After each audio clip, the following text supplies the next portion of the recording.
segmento de Puerto Rico sin filtro. Un espacio de conversaciones abiertas, sin miedo y sin filtro. Hoy tenemos un invitado súper especial, ayudándonos a hacer un análisis político de Cabo Rojo, el profesor Jorge Smith Nieto. ¿Lo dije correcto? Sí. Muy bien. Ya mismo empezamos en 2 minutos 30 segundos. Las cámaras no se ven ahí, vamos a empezar.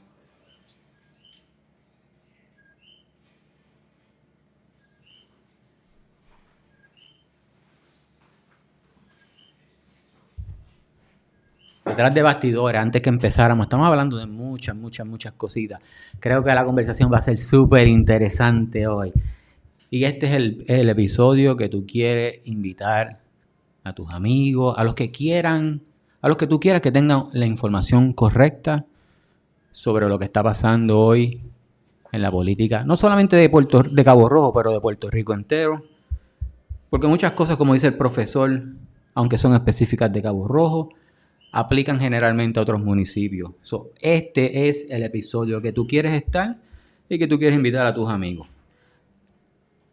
Primero que nada, antes de empezar a irnos vivos, porque nos faltan como 2 minutitos, o 1 minuto 50 por ahí.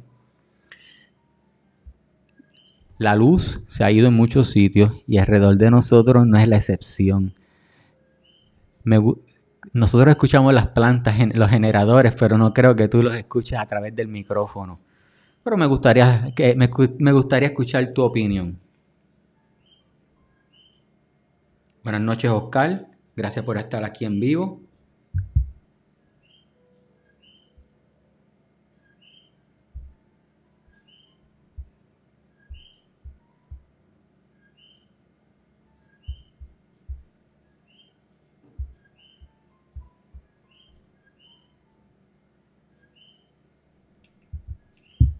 ¿Cuánto dice allá, mamá? Ya mismo empezamos en 1 minuto. Lo que yo tenía que hacer aquí.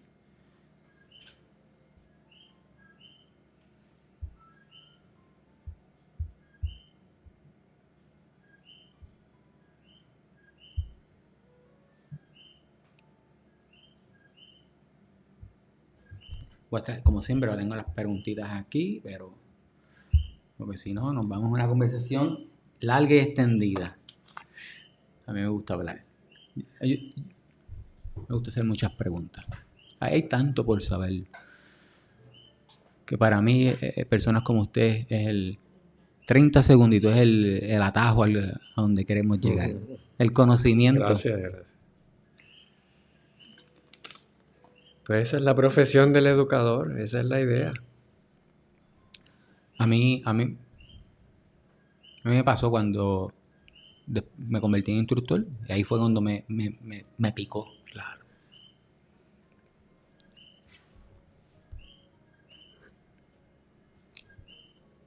Muy buenas noches, familia, y bienvenidos a un nuevo segmento de Puerto Rico sin filtro. Hoy tenemos un invitado especial, nos va a ayudar a hacer un análisis político de Cabo Rojo, pero hablaremos de Puerto Rico entero. Sin más preámbulos, vamos a presentar al profesor Jorge Smith Nieto. Bienvenido, profesor. Muchas gracias. Gracias por venir de nuevo. La última vez hablamos de Palestina y de lo que está pasando en Ucrania, pero hoy es un tema un poquito diferente. Sí. Para los que no lo conocen a usted, ¿quién es Jorge? ¿Quién es el profesor Jorge Smith Nieto en 4 minutos o menos? Rápido. Doctor en Ciencias Políticas, esa es mi pasión. Desde niño en mi casa siempre la vi. Soy educador, educo tanto en el salón de clase, en las redes sociales, en la televisión, donde quiera que me pongan. Me encanta crear, escribir y como quiera, en cualquier medio, expresarme y decir algo que yo creo que sea nuevo. Que sea nuevo. Esperamos que hoy sea nuevo. Para los que no saben, usted vive en Cabo Rojo. Tenemos un experto en política en Cabo Rojo que quizás otras personas no están utilizando este recurso ¿Qué tenemos en Cabo Rojo? Bueno, hace ya unos meses que me mudé a Mayagüez. No. Pero tuve 18 años aquí en Cabo Rojo viviendo, sí, mucho tiempo, pero sigo viviendo mucho acá. Y bueno, realmente desde niño. Sí. Yo me crié en Carolina, pero desde niño, y quizás es uno de los atractivos que Cabo Rojo tiene para todo Puerto Rico toda la vida, es que Cabo Rojo tiene las mejores playas de Puerto Rico, las más amables para venir a visitar, y las he venido a visitar desde niño porque donde yo me crié, en el verano, mucha gente se iba para las cabañas de Boquerón y las reservaban desde tiempo. Yo me acuerdo. Y yo fui niño hace tiempo y todavía eso continúa. Bueno, están ahora en ese proceso, ¿verdad? Pero que para mí no hay competencia con las playas de Cabo Rojo en ningún municipio de Puerto Rico. No es que no haya playas bonitas. Hay playas bien lindas, pero por ejemplo, las playas del norte hay unas playas hermosas, pero son muy peligrosas. Yo digo amigables, no lo son. Entonces las de Cabo Rojo, todas son playas es bien raro escuchar gente que se ahogue en playas de Cabo Rojo. Lamentablemente eso sucede, pero sucede generalmente en playas del norte que son duras. Entonces Cabo Rojo tiene eso, y eso toda la vida el turismo de Puerto Rico ha venido a Cabo Rojo y sigue siendo así, porque es el mejor sitio para venir. Las playas no es que son las más lindas, son lindas y hay lindas, ¿verdad? Pero es eso que les digo, así que son las mejores. Por eso es que yo siempre, aunque viví aquí 18 años, realmente llevo toda la vida que he estado en Puerto Rico siempre viniendo a Cabo Rojo, porque es otra cosa. Profesor, hablando de política, me tocó el tema del balneario. Yo rápido iba a brincar para allá buscando la entrada, pero no lo voy a tocar el balneario. Pero hablando de política, ¿cuáles ustedes creen que son los retos mayores que enfrentamos en Cabo Rojo, pero quizás la política en general en Puerto Rico? Bueno, Cabo Rojo, igual que los demás municipios, tiene un problema de presupuesto, porque Puerto Rico completo está en un problema de recesión. Entonces siempre es complicado de dónde sacar ingresos para cumplir con las exigencias que tiene la ciudadanía, porque realmente de parte de los ciudadanos no ven una raya entre qué parte del gobierno le toca suplirle qué servicio. Los ciudadanos ven el gobierno como todo un ente.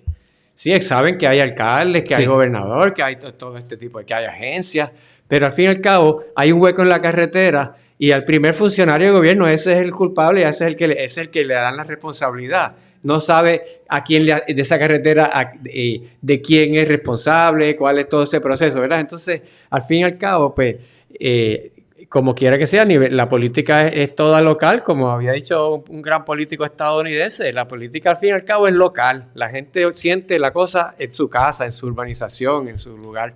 Así que los alcaldes van a recibir gran parte de los reclamos de los ciudadanos y van a hacer un poco, en alguna medida van a hacer filtros de lo que llega, de lo poco que llega a nivel central. Ellos reciben mucho todo el tiempo, ellos saben lo que está pasando, independientemente del tipo de alcalde que sea, pues le está llegando más directo. Entonces, tienen unos retos que tienen unas exigencias.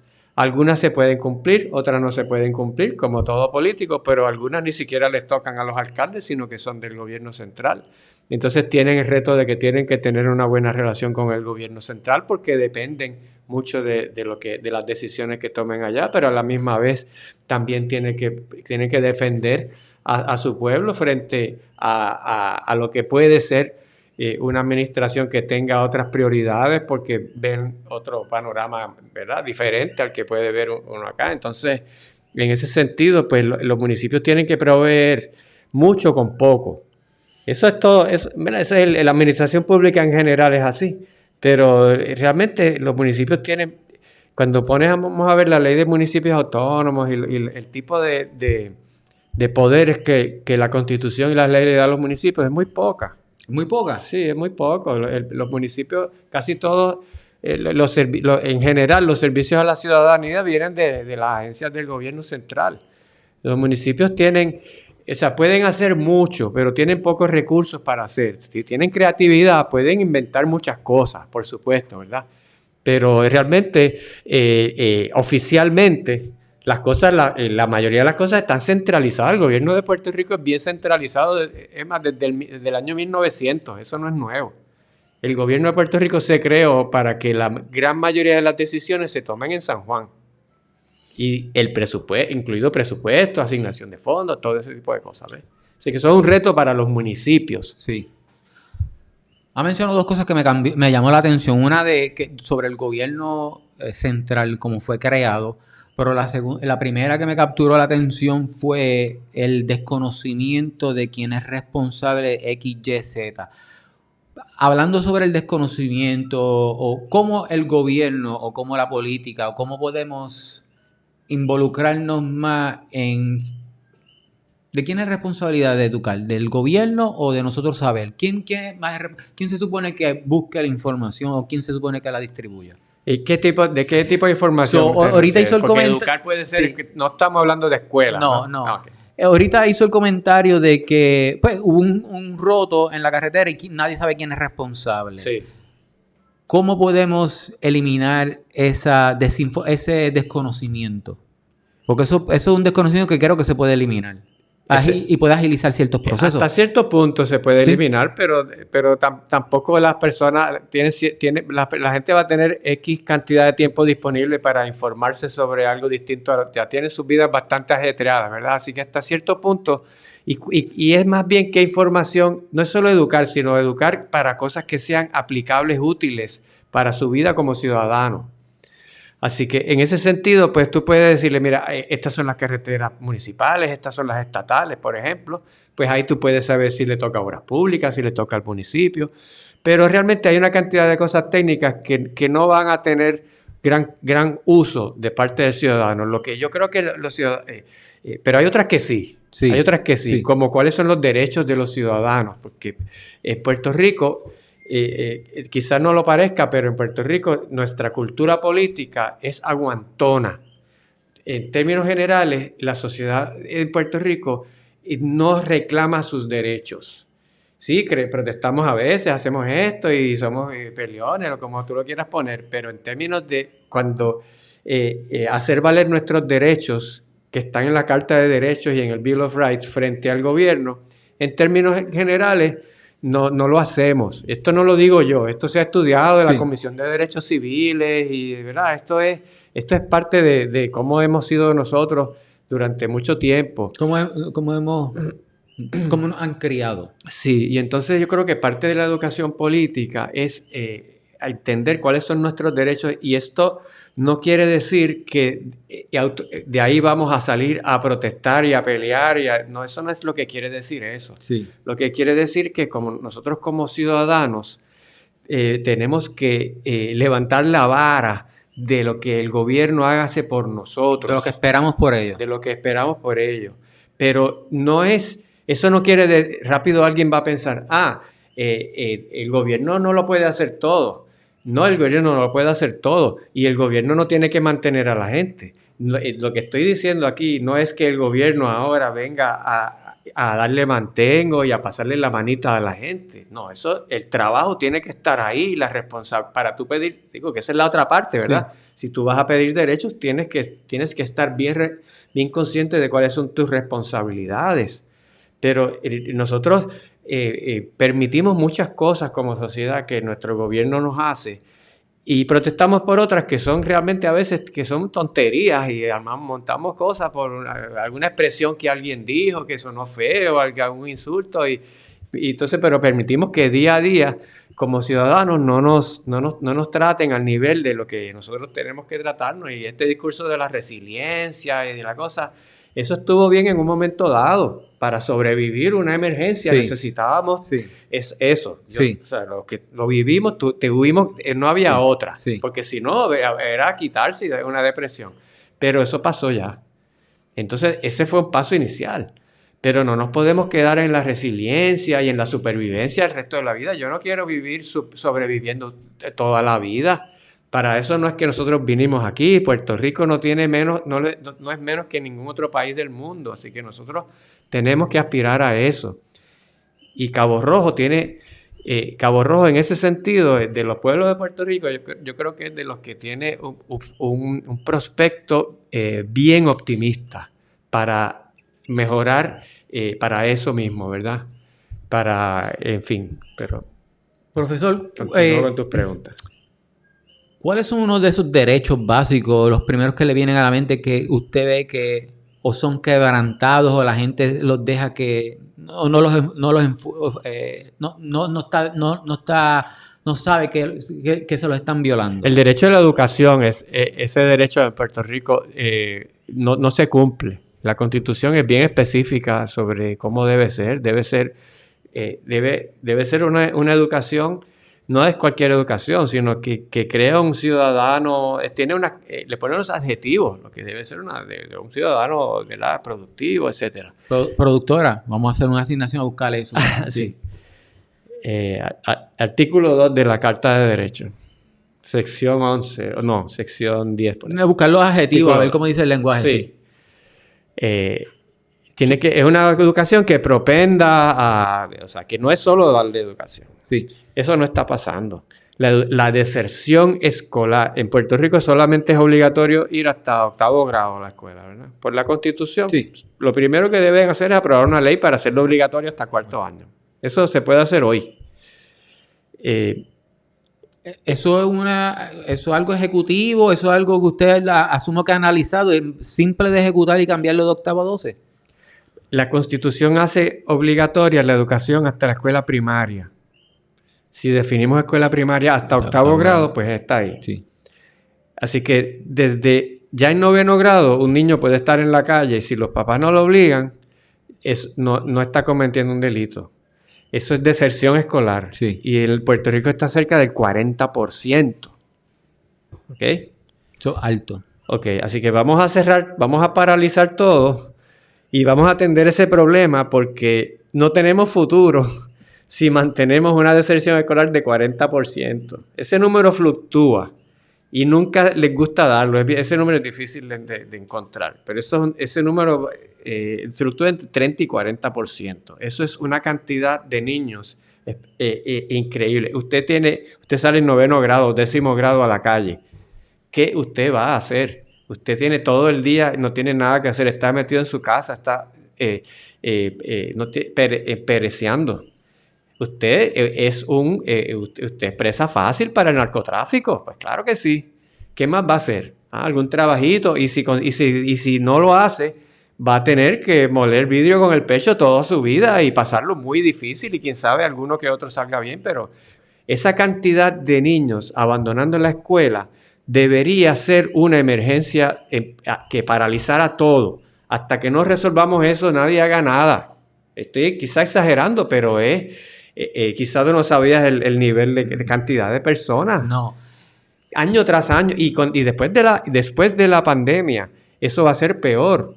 ¿Por qué la prensa no está hablando de eso y está hablando de Giovanni Vázquez o que Molusco se fue de la Mega o que... Bueno, yo no sé qué motiva a alguien, ¿verdad? ¿Qué motiva a otras personas a hacer cosas? Pero por supuesto que hay un afán de lucro y eso parece ser que eso interesa, eso es faranduleo. Sí. Y eso, no es que eso tenga que dejar de pasar. Sí. Pero hay otro también. Y hay mucha prensa preocupada por política, pero también son como y hay muchos asuntos importantes, pero es que hay asuntos que son importantes en el momento y captan toda la atención. El juicio de alguien que cometió corrupción, cosas así, pues claro que hay que atenderla, pero hay otras cosas que están subyacentes y se deja pasar. Lo de la educación fue noticia cuando cerraron las escuelas. Cuando cerraron tantas escuelas, cuando Ricardo Rosselló, empezó García Padilla, pero Ricardo Rosselló lo puso en quinta y cerró casi la mitad de las escuelas. Yo no entendí nunca por qué hicieron eso. Sí. Porque es cierto que había menos niños y había que cerrar, que no, había más escuelas de las que necesitábamos. Entiendo eso. Pero no había que cerrar tantas. Y toda la vida habíamos tenido el problema de que los salones tenían demasiados niños por cada maestro. Sí. Aquí se nos presentó la oportunidad dorada, porque ya teníamos los maestros, no es que teníamos que reclutar maestros adicionales. Teníamos las escuelas, teníamos todo montado, el presupuesto, eso estaba ya montado. Reduce la cantidad, está bien, pero vamos entonces a ser más exigentes, a exigirle más derechos al gobierno y a decirle, esos salones de clase, ¿sabe qué? Nosotros queremos que tengan 15 alumnos por maestro, porque nosotros queremos competir con Finlandia y con Singapur, porque así son los salones allí. No, tenemos demasiadas escuelas, ahora tenemos que meterle 40 estudiantes a los maestros, porque así es como se dan las clases aquí. Y entonces los niños tienen que venir de lejos porque tenían la escuela, etcétera. Sigue, en lugar de verlo como una oportunidad, se nos está yendo gente, tenemos menos niños, ¿tienes la misma cantidad de maestros? Sí, tienes todo lo demás, aprovecha, este es el momento, esta generación de niños van a ser los niños más educados en la historia de Puerto Rico porque van a tener poquitos niños por maestro y los maestros de verdad se van a poder, y los de educación especial sí van a tener atención porque los maestros van a estar tranquilos. Eso es lo que eso es lo que tuvo que hacer Ricardo Rosselló y su gente en ese momento dado. Eso no era tan difícil. Eso era cuestión de tener buena voluntad y creatividad. Y entonces en Puerto Rico a veces la gente se cree que para resolver los problemas tienen que venir un extraterrestre, tiene que Puerto Rico ganarse el Powerball y tiene que ser una cosa extraordinaria. Y no es así. Nosotros tenemos la riqueza, tenemos la gente y tenemos el conocimiento y gente que piensa así, pero no llegan a las posiciones de poder. Los que están en las posiciones de poder no les interesa escuchar estas ideas. No las quieren oír. Hablando de ideas, profesor, ¿qué idea o qué se puede decir para esta persona que me he tropezado bastante en Cabo Rojo? A mí la política no me importa, eso a mí no me afecta en nada en mi vida. Eso es la contestación que he escuchado recientemente. Sí, que entiendo perfectamente que no le gusta, la política no tiene que gustarle a todo el mundo. A mí me encanta, yo reconozco, me crié en un sitio, a mi mamá venían los políticos de la zona a pedirles la bendición antes de retirarse porque era importante que ella tenía influencia para eso. Pero yo sé que para mucha gente la política no le gusta, no tiene que gustarle. Ahora bien, la participación política se puede dar en muchos aspectos. Mira, participando en la asociación de su urbanización. O sea, política no es solamente los políticos y los alcaldes y los gobernadores y los legisladores. Política es todo lo que tenga que ver con la sociedad, con mejorar la calidad de vida, con lo público. Así que usted puede participar en las cosas públicas, aunque sea a nivel pequeño. Y déjeme decirle, si usted no lo hace, alguien lo va a hacer por usted, porque eso se va a hacer. Y si la gente buena, todas dicen, yo no me voy a meter ahí porque eso es sucio, eso no va a dejar de suceder. ¿Quiénes se van a meter? A los que no les molesta ensuciarse. Y entonces lo que vamos a hacer es apoyar más que la cosa sea mala. Así que a lo mejor no me gusta, pero yo sí puedo hacer algunas cosas que no me tienen que sacar tanto de mi zona de confort. Dijo algo de la política que ¿usted cree que las personas o muchos confunden la política gubernamental con la política pública? Sí, claro. Si pudiera hacer en arroz habichuela y crear una diferencia para aquellas personas que están buscando esa diferencia de definición, ¿cómo la definiría? Bueno, es que política pública, es que en inglés ahí en inglés tiene dos palabras, habla de public policy. En inglés policy, en vez de política usa policy. Eso es póliza, pero eso nada más. Pero realmente política pública. Sí, ¿verdad? Política pública. Nada, eso sencillamente es las acciones del gobierno. Lo que el gobierno hace, sí. Las leyes que el gobierno aprueba, los decretos del gobernador, las acciones de los alcaldes, hasta las decisiones que toman los jueces. Eso se convierte en política pública porque son precedentes. Que entonces el Estado, cuando usted después vuelve a ir allí, ya el juez es un representante del gobierno. Sí. Y le dice, mira, alguien antes que yo que representaba al gobierno tomó esa decisión en un caso como este y yo voy a hacer lo mismo porque yo sigo. Eso también es política pública, ¿verdad? En ese sentido, todas las decisiones que el gobierno toma cuando cambian cómo hacer el malvete, cuando cambian cómo ir a buscar un certificado de nacimiento, cuando cierran una escuela, cuando deciden que van a poner el inglés en las escuelas, una cantidad grande de cosas, el IBU, los impuestos, todo eso son decisiones, eso es política pública. ¿Cómo llegamos a pensar que no nos afecta?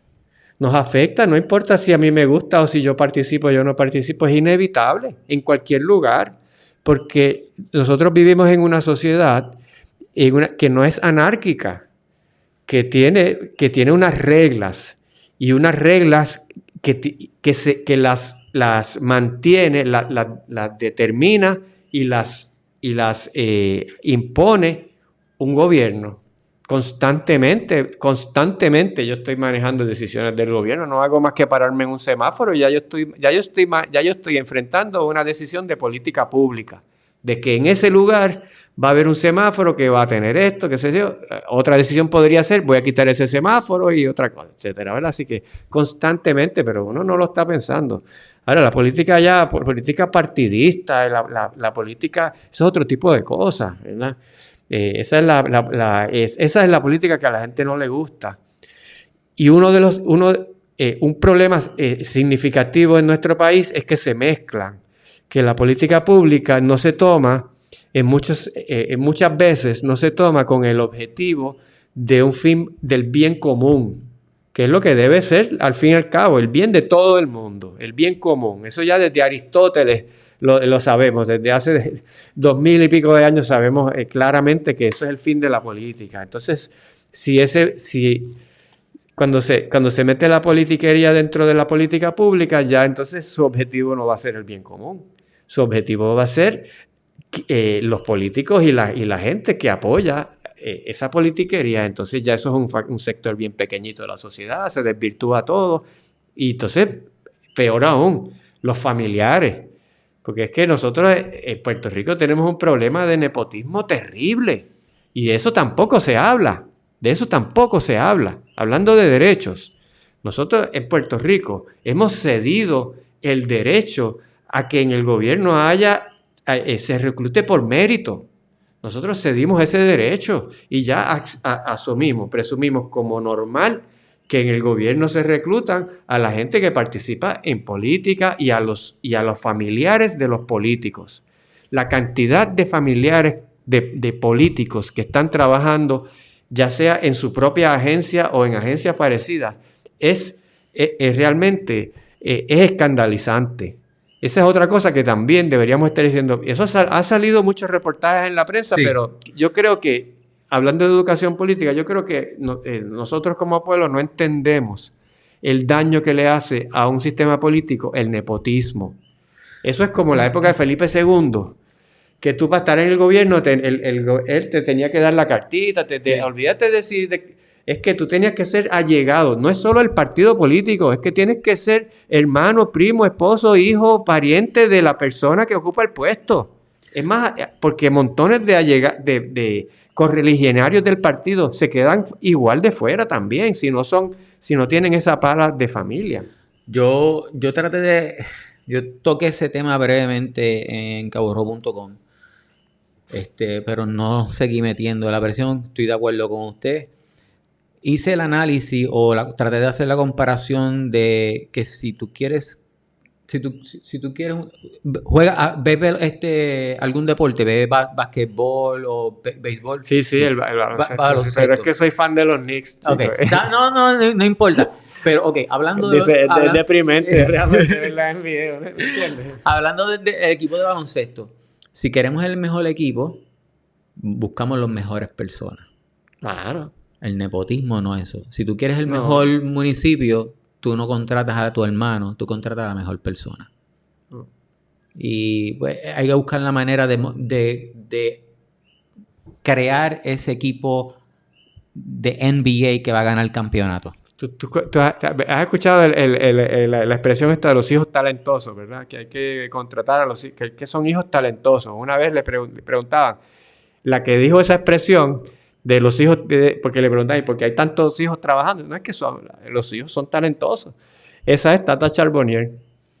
que está ahora, que va ahora, la van a sentenciar ahora. Esa es la que esa expresión que se usa mucho, esa expresión se convirtió en una expresión popular, los hijos talentosos. Ella está ahora presa por corrupción. O sea que, pero es que es un descaro porque hay leyes que prohíben el nepotismo, pero entonces dan dispensas, aprueban una ley, pero dice, sí, no se puede, usted no puede contratar a sus familiares. Ah, pero si es necesario contratarlo, pues pida permiso y entonces sí. O sea, entonces, pues, ¿qué burla es esa? No, tiene que ser que no, punto. ¿A puestos electivos? Sí. Ah, bueno, sí. Si hijos, padres, hermanos, si la gente vota por ellos, eso es otra cosa. Ah, ¿a usted no le puede gustar? Pues no, voté por ellos. Ah, pero es que esto es contratados. Y además los ponen de directores, de jefe, porque no es para ganarse 3 pesos, es para ganarse el sueldo más alto. Y entonces, cuando tú llevas 20 años trabajando en esa agencia y de momento te ponen de director a una persona que no tiene ni idea de lo que pasa allí, solamente porque es hermano de una legisladora, ¿qué mensaje te están dando a ti como tu patrono te está dando a ti como empleado cuando te pone esa persona? Que tú no vales. Exacto.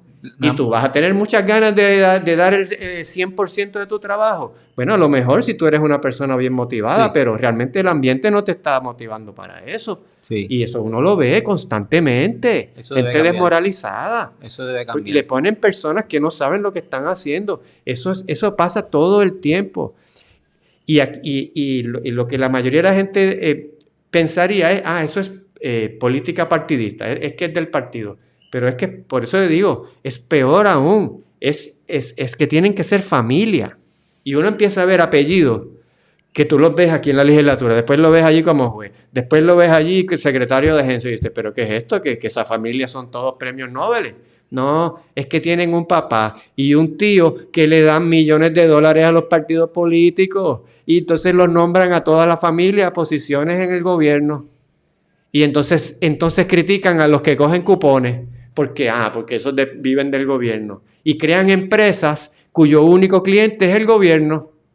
Pero entonces, tú lo ves echándose para atrás, la empresa privada. Y su empresa privada, ¿quiénes son sus clientes? Todos son el gobierno. No, pero usted no compite.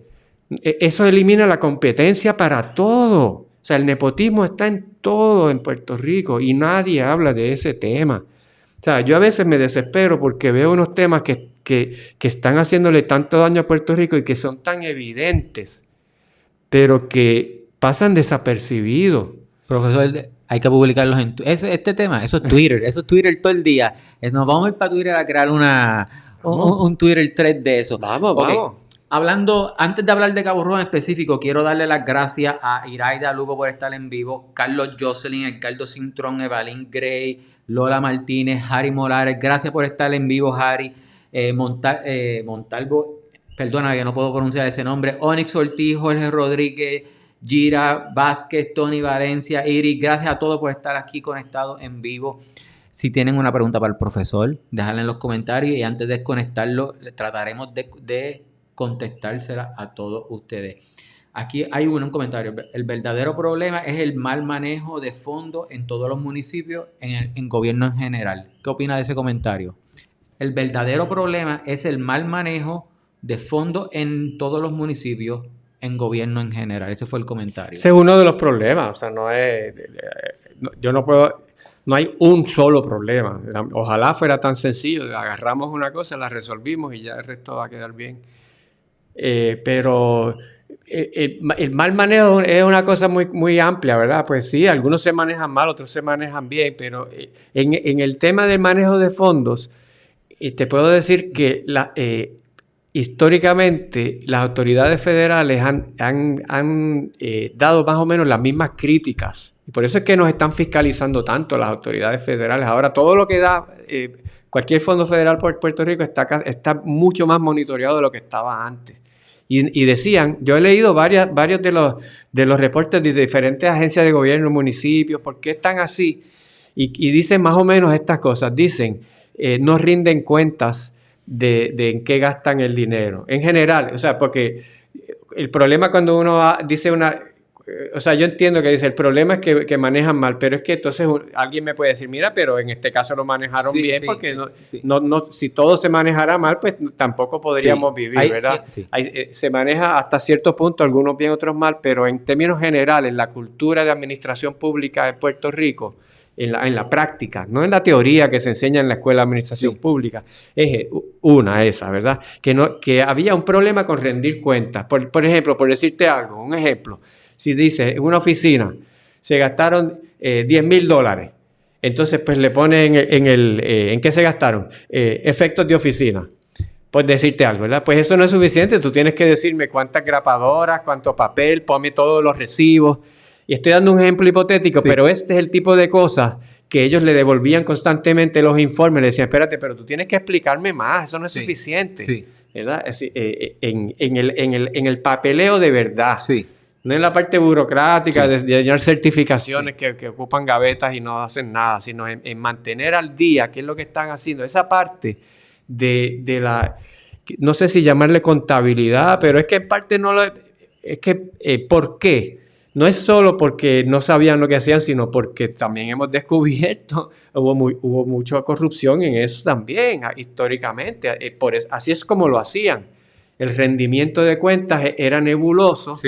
Y entonces pues se podía ocultar cosas y como eran tantos millones, pues se podían ir, o pensaban ellos, que se podían escapar varios cientos de miles o par de milloncitos y nadie se iba a dar cuenta. Pero los federales se dan cuenta, ellos no les robe dinero a los fondos federales porque ellos fiscalizan. Y ha habido varios alcaldes que han ido presos por cosas como esas. María no fue el primer huracán que llegó aquí que trajo FEMA y estas cosas. Esto ha pasado antes. Pasó en Luisiana también. O sea, que no es como que nosotros somos genéticamente diferentes. Eso pasa, ¿no? Eso es ese tipo de cosas. Pero el manejo de fondos, yo creo que tienes razón. Si eso se hace mal y se hace en muchas, yo no sé qué por ciento, pero es un por ciento demasiado alto que se manejan mal los fondos en Puerto Rico. Y la palabra mal, quizá habría que precisarla mejor, ¿verdad? Más. Porque, digamos, si yo tengo una compañía y tengo un contratito con el gobierno y me están pagando ese contrato más alto, más caro de lo que realmente vale, pues para mí esos fondos están bien manejados. Para mí, yo estoy gozando. Así que no quiero burlarme, lo que quiero decir es que el fin público versus lo que no es público. Así que entonces el mal manejo podría querer decir pues que no saben, lo botan, compran cosas muy caras y son como no saben en qué gastan los chavos, pero no es simplemente eso. Es que hay, y por eso es que es tan importante la gobernación, porque hay $10 billones para repartir. No todo, porque gran parte es nómina, pero hay una cantidad grande. Entonces ese manejo de fondos a veces que parece malo, a veces, o que parece irracional. Cuando usted vea que el gobierno hace cosas que usted no tiene sentido, tiene sentido para alguien. Busque bien y cuál es el truco, dónde está la historia escondida, porque alguien está saliendo beneficiado por eso que a usted le parece que no tiene sentido. Pues hablando de cosas que no tienen sentido o de cosas que nos pueden beneficiar, vamos a hablar de Cabo Rojo. ¿Cuál es, para el que esté completamente desconectado de la política, cómo es el panorama, cuál es el análisis de su punto de vista sobre Cabo Rojo? Bueno, yo creo que está en proceso de reconstrucción desde María, que aquí nos dio muy duro, y los fondos de reconstrucción han sido lentos en todo Puerto Rico y ha estado en un proceso de reconstrucción. Y te decía al principio que me parece que estoy muy optimista con Cabo Rojo porque tiene todas las herramientas ya para seguir despegando. Tiene una cosa que yo no sé cuántos, 70 pueblos de Puerto Rico, 50 envidiarían, que es que la gente le gusta venir aquí, en Puerto Rico, que es que se llena los fines de semana largos. Viene mucha gente aquí. Hay muchísimos pueblos que son fantasmas, que ojalá que fuera gente allá, ¿verdad? Pero que tiene esa ventaja, ya la tiene. Tiene la infraestructura natural envidiable, que eso, ¿verdad? tiene un buen clima, inclusive dentro de Puerto Rico, es de los lugares donde menos llueve, ¿verdad? Es una zona relativamente seca, que en temporadas de lluvia en otras partes, quizá todavía acá. Pero tiene, tiene, así, utilizando pocos recursos y siendo creativo, tiene el potencial de tener muchas zonas recreativas al aire libre, disponibles inclusive hasta altas horas de la noche. Tiene muchos espacios. Yo vería a Cabo Rojo como un lugar conectado por aceras por todos lados. Es difícil hacer eso, pero eso es relativamente económico, digamos, ¿verdad? Hacer una acera donde se pueda, porque yo entiendo que hay lugares que no se puede, digamos, la parte de la calle está muy cerca, lo que sea, ¿verdad? Pero yo diría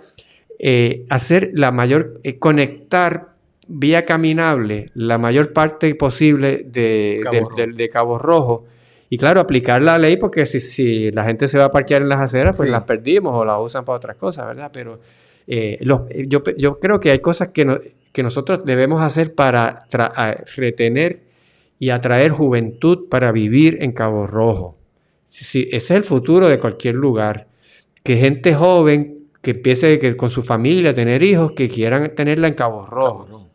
Ya sea porque hay empleo en Cabo Rojo o porque hay empleo cerca, pero hay unas condiciones de vida aquí que no hay en donde tiene su empleo. Que probablemente si vive en Cabo Rojo va a ser en San Germán, Mayagüez, Hormiguero, ¿a dónde más va a llegar? Y en el ámbito político, ¿cómo usted ve el ámbito político de Cabo Rojo? ¿Qué aspecto? Ok. Que la gente no sabe, he encontrado, como hemos mencionado anteriormente, que muchas personas nos dijeron, la política no nos afecta, eso a mí no me importa. Están desconectados sobre la legislatura municipal, las responsabilidades del alcalde, cositas diferentes ¿cuál es el análisis que usted ve, si le fuéramos a dar un análisis a Cabo Rojo, edúqueme sobre la política en Cabo Rojo? Bueno, le llaman legislatura municipal, eso antes le llamaban la asamblea municipal. Eso es por la ley de municipios autónomos, que le da unas competencias al pueblo, le permite hacer unas cosas que normalmente hace el gobierno central, y eso pues viene con cierta cantidad de presupuesto también. Pero realmente los municipios, igual que el gobierno central, está bastante centralizado y depende bastante de la figura del alcalde, lo que vaya a hacer. Realmente en los municipios la persona que mueve lo que pase o lo que deje de pasar es la figura del alcalde, el que ocupe la alcaldía. Entonces, en ese sentido, lo que pasa en Cabo Rojo depende mucho de quién esté allí. Entonces, si su visión es como la que es la de este alcalde, que es como él era maestro de educación física, pues poner equipos de deportes, enfatizar reconstruir parques, mejorar este tipo de parques, pues eso es una iniciativa que los alcaldes pueden hacer. Ese tipo de cosas, pero de eso cuesta dinero. Y ese es el gran reto, ¿verdad? Que ese tipo de cosas cuesta mucho dinero y los municipios pues tienen pocas fuentes de recaudo. Tienen fuentes de recaudo de las patentes, del crimen. Otro día me gustaría... yo soy de los que opino que yo no quiero escuchar más de un municipio, no tengo dinero. Yo quiero escuchar de ellos la creatividad de cómo tú vas a recaudar esos dineros o aumentar el flujo de tráfico o de nuevo dinero a Cabo Rojo en particular. Pero yo no quiero escuchar de ningún político, no tengo dinero, porque tu trabajo es conseguir el dinero. Para eso tú estás ahí, para administrar. Sí, eso requiere creatividad, sí. Claro, a la hora, o administrarlo de otra forma, ¿verdad? Por ejemplo, hay una cantidad en Puerto Rico, hay muchas propuestas que no se envían, o sea, muchas posibles propuestas que nunca se envían de fondos federales para diferentes cosas, que nunca salen porque no tenemos las personas que sepan de eso y que sepan cómo conseguirlas y llenarlas, porque eso no es tan sencillo. Edúqueme. Por ejemplo, los municipios podrían especializar, tener gente especializada, por lo menos una persona especializada que su trabajo sea ese. Creo que no creo que haya uno en Cabo Rojo, pero sé sé que hay una persona que sabe mucho de ese tema en Cabo Rojo. No lo he conocido todavía. Pero no sé si su trabajo es sí. 100% eso, pero sí sé que por lo menos la persona que trabaja con eso, sí.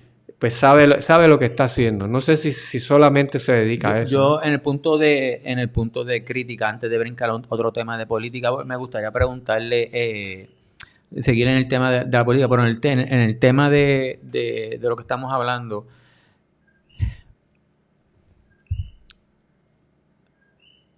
Yo creo que es el trabajo de ellos ya de dejar de decir no tengo dinero o dependo del gobierno central y poner una persona, un economista, un desarrollador económico, alguien en cada municipio que se encargue de eso. No centralizarlo a otros pueblos que están, otras organizaciones que están fuera. Por ejemplo, la Cámara de Comercio del Oeste. Really, debe de haber una en Cabo Rojo. No, el oeste no es demasiado grande para un grupo pequeño de personas que buscan los intereses. Creo que... Ahí tiene... Va a ser el fundador de la Cámara de Comercio de Cabo Rojo. No. Yo, para transparencia, no. Me gustaría, yo la apoyaría. Participé en un board, así fue que me empapé un poquito de cómo es que trabajan. Fui miembro cuando estuve en Las Vegas en una, pero en Florida a mí me pidieron que fuera en el board. Ahí fue que me pude ver un poquito cómo se politiqueaba diferente cuando tú no estabas en el gobierno.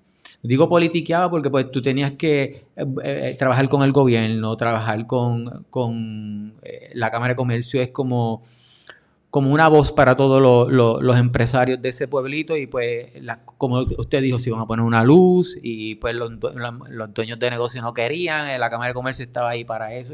Hay muchas otras cosas, pero más que lo que había eran como un apoyo, una red de apoyo mensualmente. Una de las cosas que recalco mucho en Cabo Rojo que me gustaría ver, hacíamos un desayuno todos los meses donde 180 personas se juntaban y había un orador, daba algo, hablaba, pero aparte de el networking, las relaciones, una vez al mes tú te rodeabas de 180, 200 personas que tú querías estar ahí, que tú podías moverte hacia adelante.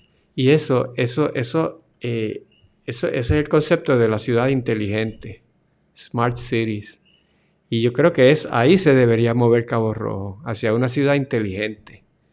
Que es una ciudad, no tiene que ser una ciudad que dependa de que le llevan millones para hacer cosas. Hay muchas cosas que se pueden hacer como esa. Eso es uno de los componentes de una ciudad inteligente. La participación de la gente, no solo para votar el día de las elecciones o para ir a la oficina a pedirle que le resuelvan un problema, sino la participación organizada de diferentes tipos de gente, ya sea en la comunidad, ya sea en la Cámara de Comercio, no para quejarse, sino para participar, tomar decisiones y aportar en el proceso. Y una vez estás aportando, participas también de él y te involucras y das de tu tiempo, etcétera, ¿verdad? Lo que decía de las aceras también es parte de lo que es una ciudad inteligente. Eso me una gustó. Ciudad hecha para las personas, ¿verdad? En la que las personas participan de su ciudad y reciben los beneficios de ella, pero también la responsabilidad porque no es, ahí sí que sería la interpretación clásica que se hace aquí cuando se hacen esas cosas es pues una cosa de gobierno que va a dar servicio. No, eso no es. Si los ciudadanos pero hay que reeducar. Eso es una cultura política diferente. Que los ciudadanos vamos a participar, a involucrarnos en las decisiones de nuestro gobierno a nivel municipal, a diferentes partes. Pero eso nos da una gran responsabilidad. No es ir allí solamente a decir, esto es lo que tienes que hacer. No. Esto es lo que vamos a hacer y esto es lo que yo voy a hacer dentro de lo que vamos a hacer. Esa mentalidad puede transformar una ciudad sin requerir grandes sumas de dinero. Ya que mencionó el proceso y el voto, acabamos de entrar en el proceso de política en enero 2 creo que, y ahí creo que primaria en junio. Para los que no saben cómo el proceso funciona, ¿nos puede educar brevemente? Pues hay dos tipos de maneras de escoger ahora estamos en el proceso de escoger a los candidatos que van a aparecer en la papeleta de noviembre, pero ahora mismo la mayoría son precandidatos. El PNP y el PPD van a primarias. Son elecciones internas, son elecciones. Bueno, ni tan internas porque se hacen afuera, pero de entre su gente. Entonces, mientras que el Partido Independentista Puertorriqueño y Victoria Ciudadana usan métodos, lo que llaman métodos alternos, igual que Proyecto Dignidad, que usan métodos alternos, que va a ser una primaria, pero a un tiempo distinto. En todo caso, están en ese proceso. Ya sea por primaria, sea por dedo, sea por asamblea, son muy creativos en la manera de escoger su gente, pero ya en junio nosotros vamos a saber todo el mundo que sea. De Victoria Ciudadana, del PIB y de Proyecto Dignidad vamos a saberlo mucho antes. Proyecto Dignidad lo vamos a saber pronto ahora, me parece que en febrero, en marzo, pronto ellos van a tener una primaria, y el PIB ya sabemos. Y entonces va a ser realmente el PNP y el PPD quienes van a definir. Eso es lo que va a captar la atención, porque Pierluisi versus Jennifer González, Jesús Manuel Ortiz, versus a Juan Zaragoza en el PPD, pues eso obviamente, eso es lo que va a captar toda la atención. En junio eso va a estar, y si quieres hacemos un podcast en junio sobre ese tema que va a estar bien caliente. Bien caliente. Son dos primarias bien diferentes en ese sentido, ¿verdad? Pero... Oye, usted es el perfecto. ¿Para ese tema? No, yo vengo 2 años cabildeando. Esto lo voy a decir, ya yo lo he dicho en público anteriormente, pero lo que pasa es que no hemos conseguido a la persona. Yo quiero hacer un debate en vivo y a todo color, como lo hacen afuera, con los que vayan a correr para la alcaldía en Cabo Rojo. El alcalde dijo que sí. Vamos a ver, pero usted debería ser el moderador. Yo con mucho gusto. Usted es la persona indicada para eso. Bueno, si usted quiere. Con mucho gusto. Bien objetivo, bien neutral. Que no, quizás la emoción a mí me coge lo mejor de mí. Bueno, pero a veces vienen las ideas así.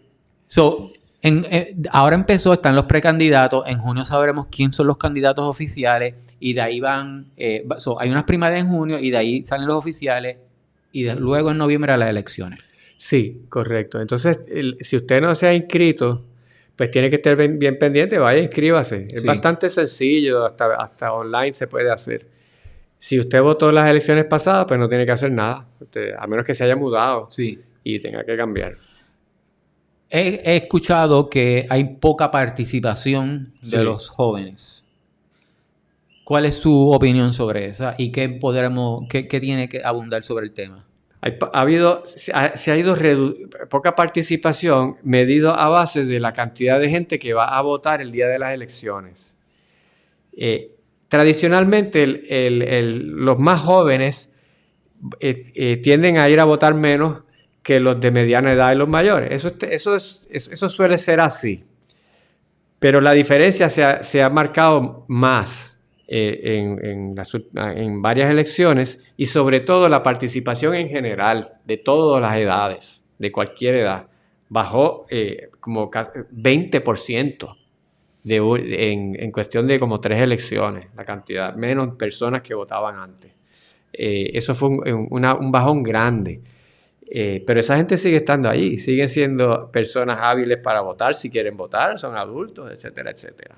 Ahora bien, el que apele al sector de la juventud en Puerto Rico hoy en día se puede llevar un sector bastante leal, bastante fiel, que es más que no es tan activo a la hora de votar tradicionalmente, y mucho menos en Puerto Rico con el maltrato que se le ha dado a la juventud desde María para acá, con la pandemia, las escuelas, todo eso que hemos hecho con ellos. Pero la persona que pueda activar a eso, ¿quién lo ha hecho últimamente? Alexandra Lúgaro lo hizo en el 2016 y en el 2020. Y ahí radica la mayor parte del éxito de ella. Ella le habló a ese grupo de personas. Por supuesto, recibió votos de gente de otras edades. Pero entre esas edades, ese grupo estamos hablando de gente entre 18 y menos de 30 años. Inclusive menos, 20 y pico de años. Ese sector prefirió a Lúgaro en el 16 y en el 20 prefirió a Lúgaro y a Juan Dalmau. Entonces ellos están apostando a mantener, bueno, Lúgaro no está en la papeleta ahora, pero Manuel Natal en San Juan hizo lo mismo. Entonces Victoria Ciudadana y el PIB están apostando a que ese cohorte de votantes nuevamente va a votar mayoritariamente a favor de ellos, como hizo en el 2020 y un poco en el 2016, si consideramos a Lugaro parte, sí, es parte de ese mismo movimiento realmente. Manuel Sidre recibió de ese grupo también, pero también el grupo de Sidre del 16, que fue el otro independiente, sí. Manuel Sidre, fue mayor que el de Lugaro, un poquito mayor. Bueno, su discurso es diferente y toda la cosa, evidentemente. Pero ese grupo no se puede atender utilizando métodos tradicionales de la política, de tú pararte a dar tus discursos, de poner anuncios en la televisión. A ellos porque ni ven televisión en la mayoría de los casos. Sí. Ni se sientan a ver un programa completo. Sí. Están viendo, es otro estilo, ¿verdad? Y no es bueno ni malo. El mundo evoluciona y el que se quiera quedar atrás, pues adiós. Porque el mundo no te va a esperar. Lo siento mucho. Puedo criticar lo que quiera, pero yo tengo que seguir, tengo que moverme adelante, ¿verdad? Uno no se puede quedar atrás. Y la edad no puede ser excusa, porque si uno está bien, uno puede mantenerse al día. ¿Por qué no? Así que en ese sentido, hay que mantenerse al día con la manera en que el mensaje le puede llegar a esa población y el contenido del mensaje también. Porque esa población no se come los cuentos de antes. Después de Promesa, después de Sánchez Valle, cuando el gobierno federal nos dijo, ustedes son una colonia, olvídense de los eufemismos, de los nombres bonitos, y los estadolibristas en Puerto Rico estaban diciendo, sí, somos una colonia. Los mismos estadolibristas, hasta ellos mismos lo dijeron en el 2016. Y después viene la Junta de Control Fiscal, viene la austeridad esa brutal, cierre de escuelas, el huracán. Esta juventud ya no se come cuentos. No le vengan con inventos que no le van a creer porque ellos han vivido muchas cosas y ya las promesas no se las creen. Les tienen que traer hechos concretos, cosas creíbles. No los traten como tontos. Esa política no funciona con esta generación. Esta generación tiene más información. Yo no sé si está más educada, porque la información puede ser mala. Sí. Pero no cabe duda que tienen mucha más información de lo que tenían las generaciones anteriores. Por ejemplo, si yo soy un político y me paro frente a un grupo de estudiantes y doy un dato, a los 10 segundos me van a verificar si el dato es correcto o no. Y si no es correcto, me van a decir, eso no es verdad. Y voy a quedar en ridículo. Así que no solamente es los medios en los que tú les vas a llegar, porque está bien, pues métete en los medios, pero si vas a llevar el mismo mensaje de siempre, no existe nada. Sí. Tienes que hablarle de otra forma, claramente. No BS. No les hables mira, políticos, si me están escuchando, no hablen de ustedes en plural, por favor. Diga yo, pregúntame algo, lo que tú quieras. ¿Cómo usted puede mejorar? ¿Le preocupa el 20%? Nosotros creemos que no hable así, eso suena absurdo. Eso suena como los reyes allá, no, diga, yo creo, yo hice, asuma responsabilidad, hable directo. A los jóvenes les gusta que le hablen así. Usted le empieza a hablar ese lenguaje y nosotros, pero usted, ¿quién más? No entiendo de qué tú me estás, pero eras tú y cuánta gente más. No, yo. ¿Y por qué dicen nosotros? O sea, actualicen la manera de hablar, dejen de meter embustes, es que los van a ver, ya eso no se puede hacer, nunca se debió hacer. Eso, sí. Volviendo al 20% que usted dijo que hemos disminuido en la participación en las últimas 3 elecciones, ¿eso le preocupa? ¿Y por qué? Sí, claro, porque es lo que decíamos de que si yo no participo en política, alguien va a participar por mí, ese espacio se va a llenar. Así que si yo no voto, el voto de los que votan vale más que mientras menos votos haya, pues más vale cada voto. Yo le estoy permitiendo que el voto de los otros valga mucho más de lo que debería valer, porque como yo no estoy participando, yo no estoy criticando, pero eso es el efecto que tiene en la política, cuando en las acciones del gobierno usted puede cooperar, participar, usted puede protestar, protestar no necesariamente protesta, sino reclamar, o usted puede quitarse. Y si usted esas son básicamente 3 opciones que yo tengo como ciudadano. Sí. O participo, o protesto, o me quito. Y si usted se quita, va a haber otra gente que va a protestar y otra gente que va a participar. Le estamos dando más poder a otras personas que no necesariamente tengan los mejores intereses de nosotros en mente. Sí, pero ahora bien, entiendo llegar a la conclusión de que para qué voy a votar si cada vez que voto voy con la ilusión de esto, lo otro, y cada vez está peor, porque es que también hay toda una generación que yo estoy hablando de los jóvenes, pero eso también le pasó a una generación anterior que llevaba cada 4 años votando, algunos eran funcionarios, y en otra época llenaban el Irán Bithorn, llenaban el parking de Plaza de las Américas. Eso no pasa. La gente que llenaba el parking de Plaza de las Américas está viva todavía, pero no van a ir a Plaza de las Américas a llenar ese parking. Sí. ¿Por qué? Porque los han desencantado.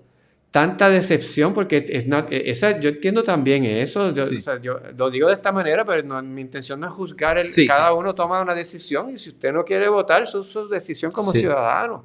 Lo respeto. Yo no, ¿verdad? Sí. Pero es que también entiendo que elección tras elección no es que no mejorara, es que empeoraba. Entonces la gente llega a un momento que piensa, entonces yo me activo, hago todo esto, y siempre veo como la misma gente ganando, los mismos familiares en poder, y ese es el daño que le hacen la clase política cuando no se da cuenta que son modelos para el país.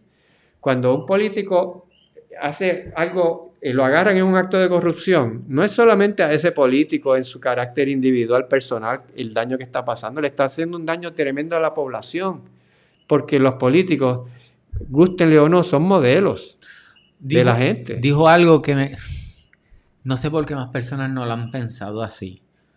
Cuando yo estuve en el Air Force y alguien del Air Force hacía algo malo, nosotros miramos mal a esa persona porque nos hacía ver mal a otro compañero. Si un político lo cogen de corrupción, esos otros políticos asumo que deberían tratar a esa persona diferente porque lo hizo ver mal a ellos, pero aquí se está aplaudiendo hasta cierto punto.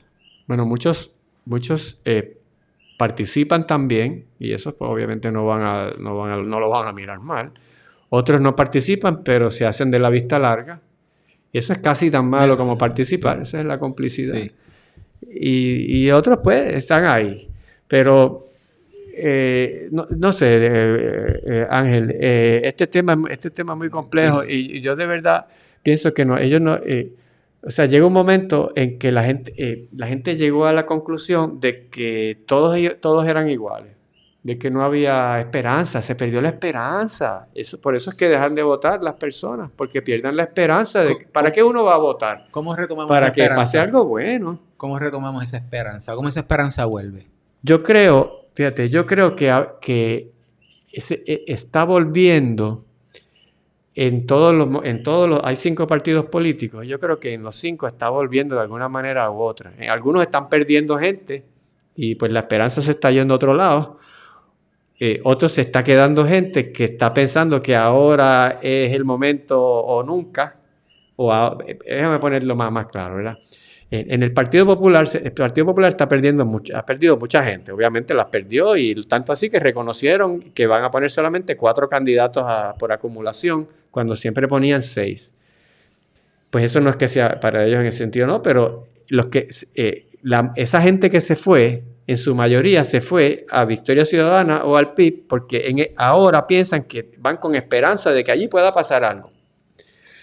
Si ellos ganan y salen iguales que antes, yo no sé, eso yo no estoy promoviendo eso, ¿verdad? Pero entiendo. Y dentro del PPD también, de los que sí se quedan, hay mucha gente con la esperanza de que esta es la sacudida que necesitábamos para ahora traer una generación nueva, ideas nuevas y movernos, y ahora que vamos. Hay gente ahí que de verdad está pensando que este es el momento, o lo hacemos ahora, o difícil que sobrevivamos, y que ahora con ese ímpetu, y eso está pasando también. Pues vamos a hacerlo ahora en el 2024. Igualmente en el PNP hay gente saliéndose hacia Proyecto Dignidad.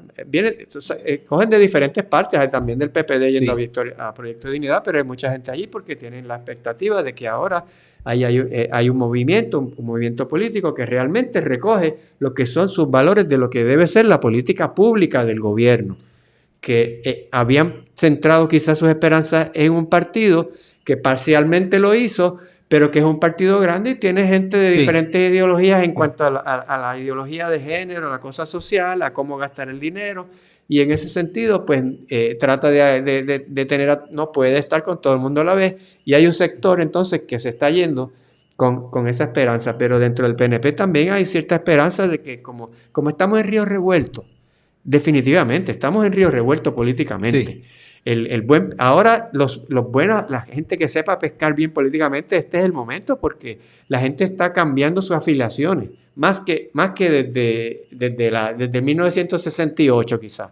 Es el momento más fluido de la gente ir a votar versus lo que fue durante toda esa época de bipartidismo, que el PNP y el PPD se repartían 97% de los votos entre esos dos. Y 95% de los votos emitidos eran íntegros. Ese era Puerto Rico durante 40 años. 95% íntegro, 97% entre dos partidos solamente.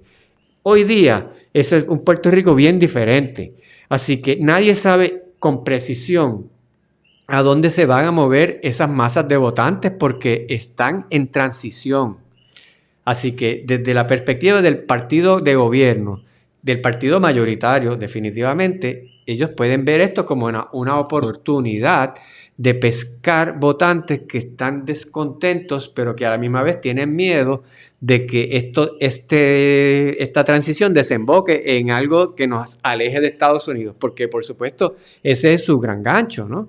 Naturalmente. Y tengo que comentar también del PIB. El PIB, que de hecho el PIB tenía en la campaña del 2004, me parece, su lema era la esperanza. Precisamente el tema de la esperanza, que en aquel momento tenían muy poca, pero hoy sí tienen, porque en el 2020 Juan Dalmau sacó un % de votos que solamente se puede comparar al 1956 para el PIB, el 2020. No habían sacado nada similar desde el 56. Pero cuando digo nada similar era que estaban en 3, 2%. O sea, ni cerca de algo como eso. Así que ellos van de cara ahora también con la esperanza de que este es nuestro momento. Entonces yo creo que como observador, como estudioso de la política, estas elecciones van a ser fascinantes. Van a ser interesantísimas. Habló de las personas que tienen una esperanza y por eso tomaron la acción y quizás buscaron otro sitio. Para estas personas que perdieron la esperanza pero quieren un cambio, que de verdad dicen, ok, quizás yo estoy dispuesto a hacer algo ahora en el 2024. ¿Qué mensaje le tiene para esas personas? Miren la papeleta base cero. Usted ha oído el concepto presupuesto base cero, ¿verdad? Empiezo de cero y entonces empiezo le voy a dar esto a este, esto a este, esto a esto.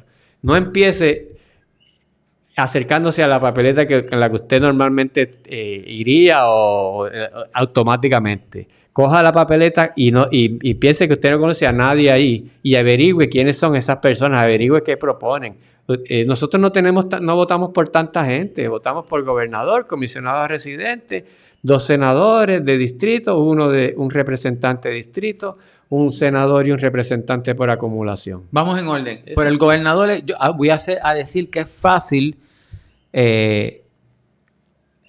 encontrar las propuestas, claro, que en ese nivel. Él las tira en hecho y lo que y si está yendo el segundo término, lo que hizo pasado y la que va a competir o el que va a competir las propuestas. Y no solo las propuestas, lo que ha hecho. Lo que ha hecho. Porque para mí es mucho más valioso lo que hace que lo que dice. Propuestas puede poner. Las propuestas son importantes porque te va a decir lo que va a hacer. Pero yo también quiero saber qué es lo que ha hecho. Y toda esa gente que está ahí han hecho cosas ya. Ninguno es novato. Me gustaría ir al revés y terminar con el municipio, antes de terminar el podcast, porque creo que mientras más baja, esas propuestas se desaparecen, no las encontramos en blanco y negro. Mientras más cerca sea, o sea, a los políticos ya más locales ya es más difícil de saber. Claro, sí, pero entonces ahí es parte de cómo la política, como una visión nueva de cómo abordar la educación política o la propaganda política puede hacer eso. Este año tenemos tentativamente, bueno, la gobernación, tenemos primarias en el PNP y en los populares también. Correcto. Ya que terminamos la gobernación, ¿cuál es el próximo nivel que las personas deben mirar? Yendo en orden. Bueno, la comisaría residente, las personas que van a ser candidatos a comisaría. ¿Por qué eso le debe importar a la gente? Porque ese es representante de Puerto Rico en la Cámara de Representantes de Estados Unidos. Ahora mismo es Jennifer González y ella es congresista. Sí. No es representante, pero ella es una congresswoman. Sí.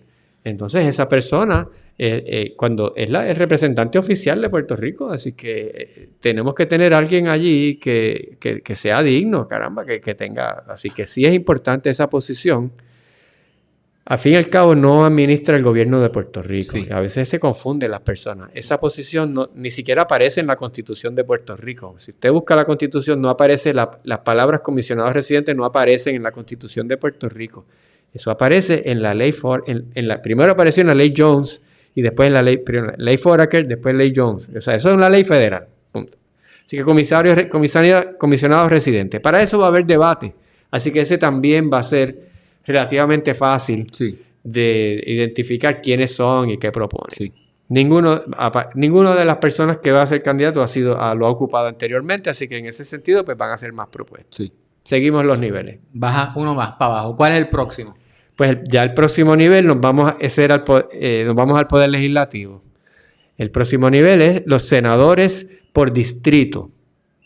El distrito que nosotros vivimos, el distrito Mayagüez-Aguadilla, ese distrito va a poner, todos los partidos pueden poner hasta 2, no tienen que poner 2, pueden poner 1 si quieren. Esa es la alianza del PIB y Victoria Ciudadana, en muchos distritos van a poner 1 y 1 cada uno. Ahí es donde yo creo que la información de hechos y propuestas empieza a desaparecer. Sí, claro, es más difícil. Primero, naturalmente para esas personas es más difícil tener acceso a los medios, no es tan fácil de distrito, ¿verdad? Porque los de acumulación pues tienen más reconocimiento a nivel total, pero estos no tanto. Sin embargo, hay programas de radio. En la radio en el oeste hay muchas radios, mucha más que en gran parte de Puerto Rico, mucha. Hay hasta televisión. Sí. Entonces, la gente que se esté tirando ahora mismo para candidaturas en esta zona, tiene que meterse de cabeza en la radio. Esa es gratis. Los locutores quieren. Y por supuesto, tienen que hablar con Ángel Anderson para venir a este podcast. Porque tienen que exponerse. Tienen que llevar su mensaje y la persona, fíjate, ahí le puede llevar una ventaja. Políticos que sean buenos en llevar un mensaje de esperanza, un mensaje optimista, versus los otros que nadie sabe quién son ni qué es lo que proponen, solamente una insignia y una cosa, van a tener una ventaja en cierta población, no en todo el mundo, pero yo diría que eso debe ser una ventaja y no es tan complicado. Hay que ejecutarlo. Gobernador, comisionada residente, legislador por distrito. 2 senadores por distrito, un representante por distrito. Ese distrito es más pequeño, por supuesto. El distrito de aquí es a Cabo Rojo, Hormiguero, San Germán. Y eso pues ya es otra cosa, eso es uno solo. Ya eso no son 2. Productora. Okay. Y luego de eso, esos son bastante fáciles, porque usted puede votar en el Senado por el distrito, puede votar por los 2 que usted quiera en el partido que usted quiera. En la Cámara uno solo. En los próximos que siguen entonces son los senadores por acumulación y los representantes por acumulación. Y ahí usted va a ver una lista. En el PNP va a haber 6, en el PPD va a haber 4. Y en los otros va a haber 1 o 2. Usted solo puede votar por 1. Ahí es donde daña esa parte de la papeleta es bien fácil de dañar.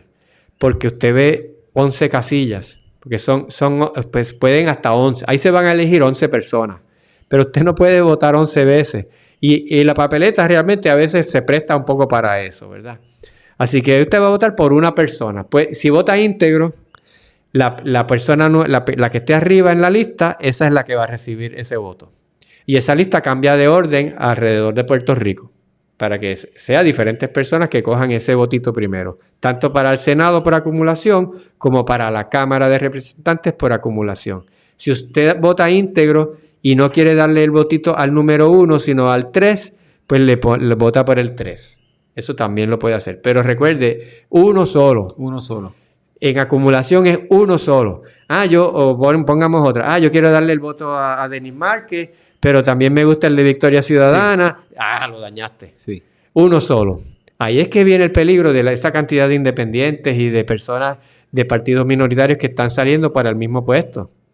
Porque para senador por acumulación, usted solo puede votar por uno. Pero en el Senado ahora mismo hay senador por acumulación, hay 2 de Victoria Ciudadana, hay uno del PIB, hay uno de Proyecto Dignidad. Esos son senadores por acumulación, pero usted nadie pudo, no es posible votar por esos 4 a la misma vez. Usted tiene que votar por uno solo.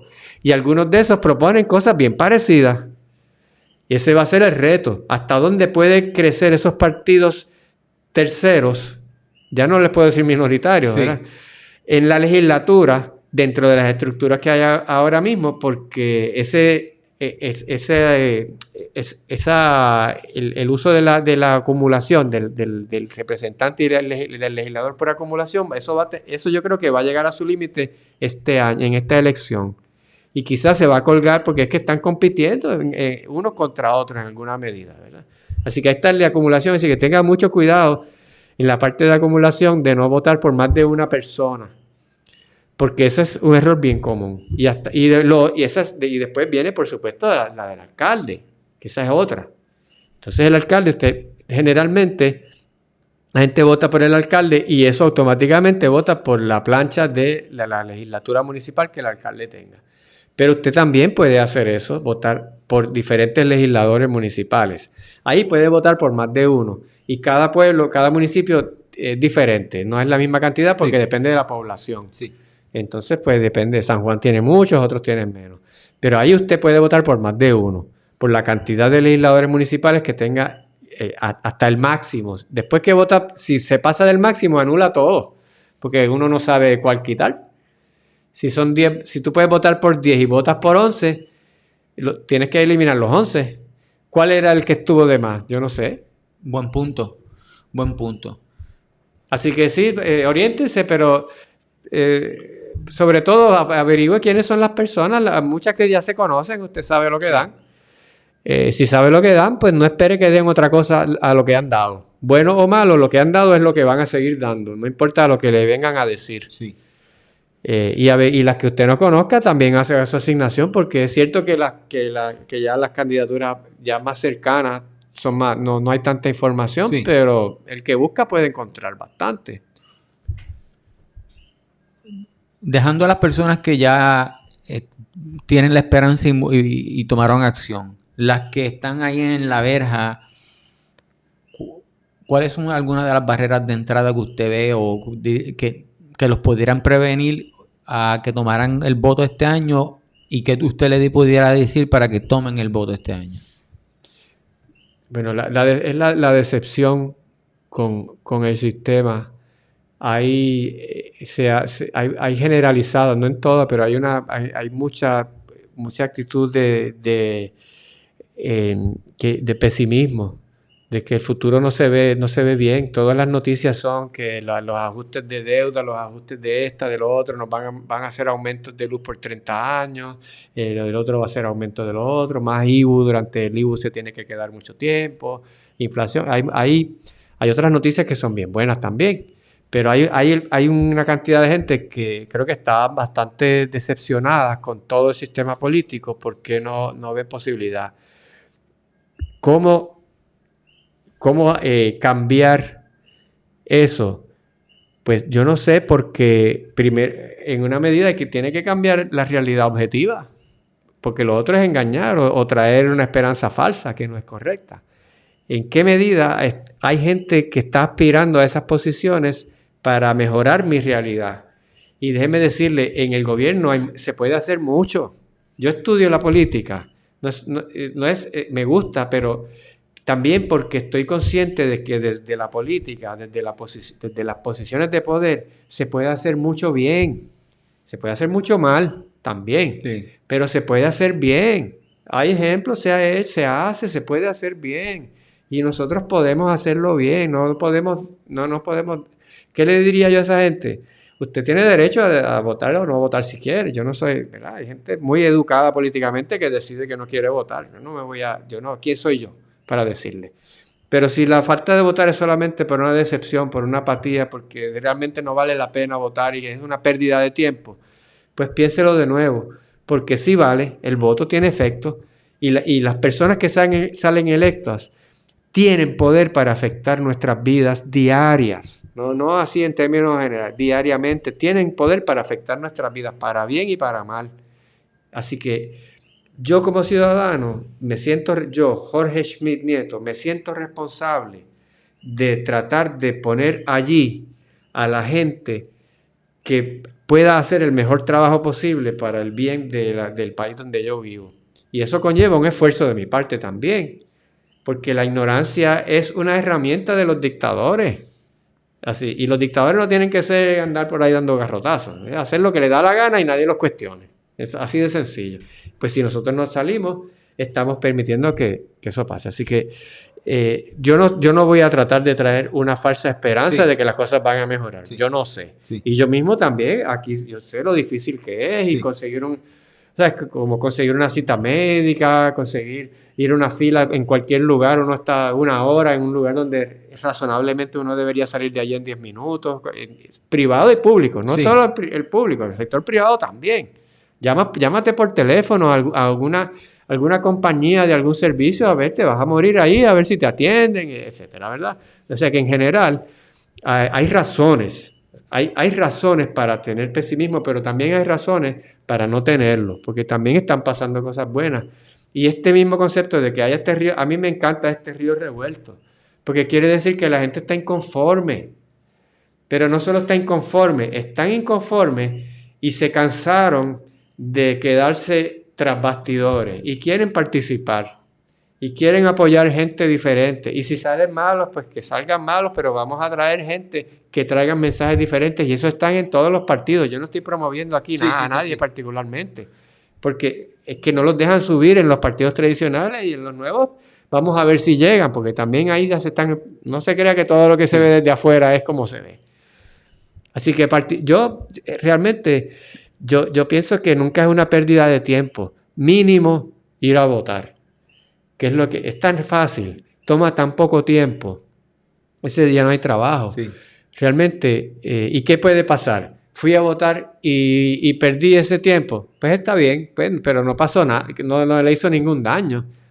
No fui a votar y salieron electos una gente que me han hecho la vida imposible. Sí. Bueno, tu voto no quiere decir que hubiera ganado, pero por lo menos pudo haber hecho una diferencia. Y sobre todo pudiste haber dicho que estuviste del lado correcto de la historia. Correcto. Que tú apoyaste a los buenos, desde tu perspectiva, a los que son buenos, porque bueno, y bueno no digo de manera ingenua, sino gente que tiene buenas intenciones. Anderson, yo he llegado a la conclusión de que hay una cantidad de personas en el gobierno de Puerto Rico que sencillamente no tienen buena fe. Entonces, no se trata solamente de convencerlos de que este proyecto sea bueno o de que no saben y tienen que educarse. Es que si no tienes buenas intenciones, no eres salvable, no hay nada que podamos hacer contigo. Y ahí hay una cantidad de gente que realmente por sus acciones, yo no soy psicólogo ni voy a meterme en la cabeza de nadie, pero cuando alguien repetidamente, durante años, actúa de una manera que demuestra que no le importa nada lo que le pase a la gente que dice representar, pues yo tengo que pensar que tiene mala fe. Y esa persona es bien educada, tiene todos los títulos universitarios del mundo. No es que no sepa. Tiene asesores, tiene dinero para... ¿Y por qué sigue haciendo esas mismas cosas? Y yo no le quiero poner nombre y apellido a eso porque la lista es demasiado larga. Tíralo al medio. No, es que son tantos y tantos. Que entonces la gente dice, no, es que son ineptos. No, muchos tal vez, pero muchos es que llegan allí ya con la intención de que lo que van a hacer es a enriquecerse y punto. Es que a veces es tan sencillo como eso. Una persona así, no importa cuánto hable yo con ella y lo asesore, esa persona fue a eso y se acabó. No va a tener, y lo va a hacer por la vía legal, porque muchos lo hacen por la vía legal, pero uno lo ve y dice, espérate, ¿pero qué es esto? ¿Cómo es posible que la familia de la gente que esté en el gobierno se hagan millonarios cuando están en el gobierno? Oye, ese tema lo tiene puesto aquí en el corazón. Debe hacer un videito especial del Pues sí, nepotismo. fíjate, sí, Sí. no, sí, claro que sí. Sí. El tema es que lo voy a estudiar además. Ese es un tema que yo pienso investigar. Sí. Porque no solamente, sí, es un tema emotivo porque Sí. uno ve cómo en un país que ha tenido tantas crisis económicas, hay un sector que se siguen enriqueciendo como si no estuviera pasando nada. Y que para que el gobierno haga una cosa que cuesta $10, tiene que presupuestar $50 porque 40 se van a ir en ineficiencias y corrupción. Y eventualmente pues lo va a terminar, pero le costó 50, algo que pudo haber hecho con 10. Y entonces esos otros 40 pudo haber hecho 4 veces más. Sí. Hay otras 4 cosas que se dejaron de hacer porque tuvo que haber un saqueo. Sí. Entonces eso ya se ha institucionalizado. ¿Cómo es posible que todavía sigan dándole contratos tras contratos siempre a los que le dan dinero a las campañas políticas cuando hay un montón de leyes que prohíben eso? Pero yo creo que apostar al balneario de Boquerón es una buena idea. Creo que tiene que tener mucho cuidado del tipo de intereses gigantescos que van a aparecer inmediatamente a tratar de quedarse con el lugar. Sí. No es que no vengan, pero que las reglas del juego las tiene que mantener la administración de Cabo Rojo. Sí. Y ahí tiene que ser bien astuto porque el tipo de gente que van a venir van a ser corporaciones multinacionales, etcétera, que se las saben todas. Y ahí hay que ser humilde y escuchar a la gente que está en los lugares que le pueden dar el insumo. Esto es lo que de verdad están haciendo. Te están diciendo que están haciendo aquello, pero mira, esto es lo que yo estoy viendo aquí, que vivo aquí al lado de los que están haciendo esta cosa, ¿verdad? Así que yo creo que van en la dirección correcta y Cabo Rojo se tiene que modernizar, tiene que ir en la dirección hacia. Y a mí me gusta mucho este concepto de la ciudad inteligente porque no es una modernización a base de construir rascacielos y muchas carreteras. Ese es el concepto tradicional. Eso está bien también. Ojalá que venga eso. No tengo nada en contra de eso. Que vengan unos hoteles fantásticos y que compitamos y que vengan 5 estrellas. Claro que sí. Pero bajo las reglas del municipio de Cabo Rojo. Claro, la ley, por supuesto. Sí, pero ahí se puede hacer. Estas son las condiciones. Usted quiere venir aquí y que se den cuenta, lo saben, ¿verdad? Pero que estén bien claros de que esto es un diamante. De que el que quiera venir aquí a invertir, a meter un hotel, no nos está haciendo un favor. Porque a lo que viene es al lugar más turisteado de los puertorriqueños. No estoy exagerando. No, históricamente, sí. Además. Y sigue siendo. Es que no lo han sabido comunicar y quizás por eso esas personas no han venido hasta aquí. Sí, pero bueno. Me gustó eso que dijo, me gustó. Voy a copiarlo y pegarlo de alguna manera, porque es el diamante. Tú no nos estás haciendo un favor en venir a Cabo Rojo. Nosotros estamos haciendo un favor por dejarte venir a construir en Cabo Rojo. Claro, pero y por supuesto hay que ser diplomático en eso, ¿verdad? Porque tampoco nos vas a ofender. Pero esa es la actitud de que vamos a negociar en igualdad de condiciones. Por el hecho de que tú vengas con una multinacional de muchos billones de dólares y yo sea un pueblo de un presupuesto pequeño, no quiere decir que tú vas a venir a caerme arriba. Y yo creo que, no creo que eso vaya a pasar, pero creo que eso es, me pregunta, ¿qué tiene que pasar? Tienen que tener mucho cuidado, que no caer en eso. Porque van a venir con los bolsillos llenos. Sí. No parece feo, al revés. Vienen con los bolsillos llenos. Lo que es a largo plazo que tú te das cuenta de que con esos bolsillos llenos lo que hicieron fue quedarse con eso y que no la privaticen. Tienen que tener mucho cuidado en que hay que traer todo eso, pero que no puede perder, Boquerón no puede perder, y sus cabañas pueden mejorar, pero no pueden perder esa magia que han tenido toda la vida, que es que esas son las cabañas del pueblo. Y pueden ser unas cabañas bien lujosas y bien bonitas. Yo no estoy diciendo que eso tiene que ser ahí una cosa mal mantenida. Sí. No, bien bonita y todo. Pero tiene que haber, tiene que mantenerse una oferta de cabañas bien grande para que la clase media pueda vacacionar allí, como lo ha venido haciendo desde que yo soy niño y yo no sé desde cuándo. Sí, eso tiene toda la razón. Y eso es bueno para el pueblo porque esa gente viene, todas las personas que vienen aquí compran aquí, consumen aquí, hacen las compras en el supermercado. Algunos traen de afuera, pero si se quedan muchos días se lo van a terminar aquí. Ahora bien, yo no soy retrógrado y como te decía, yo no me voy a quedar en el pasado porque hay que evolucionar. Entonces tampoco Boquerón puede ser el Boquerón de cuando yo era niño porque Puerto Rico tampoco es ese Boquerón, es ese. Boquerón, otras zonas de Cabo Rojo, también tienen que atraer hoteles grandes y cadenas, claro que sí, yo no tengo ningún problema con eso, que vengan, están viniendo a Puerto Rico a otros lugares que no tienen las playas mágicas que tenemos nosotros.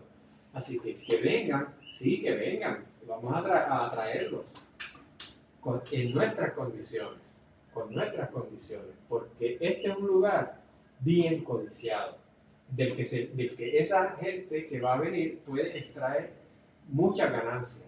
Y está bien, porque no van a venir, no son una fundación de caridad, tienen que venir a extraer, no hay ningún problema con eso. Y eso puede también añadir, lo que debe hacer eso es añadir a la población que hoy día, de Puerto Rico, que hoy día está vacacionando en otros lugares, sumársela a la que siempre viene aquí. Y eso lo que hace es añadir, pero no es, yo creo que sería un error, y levanto esta bandera, reemplazarla. Si vamos a convertir a Boquerón en un resort de 5 estrellas, eso no era. Porque eso lo podemos hacer en muchos sitios. Si vamos a convertir el Boquerón en una parte de un resort de 5 estrellas, otra parte de esto, bien pensado, programado, hablado con la comunidad, con los comerciantes, con los pescadores, con los que viven allí, etcétera, etcétera. Entonces podemos construir un muñeco, no va a complacer a todo el mundo. Sí. Está bien, va a llegar un momento que vas a tener que poner el mallete y decir, esto es lo que va a pasar con la legislatura municipal. Sí. Está bien. Pero ese proceso se tiene que dar. Y realmente, porque ya hemos visto demasiadas veces en Puerto Rico que se han hecho proyectos que solamente sirven para un sector de la población, y está bien, generan empleos, todo eso está bien, pero tiene que ser mucho más que eso. Si nosotros queremos un turismo de calidad y todo, muy bien, pero nosotros también queremos disfrutarlo. No es solo para hacer. Yo no quiero que seamos solamente sirvientes y meseros y cocineros de ella. Está bien, esos son buenos trabajos, pero eso no es lo único que sí. No podemos aspirar solamente a eso. Eso es el mínimo. El mínimo. Última pregunta para usted, profesor.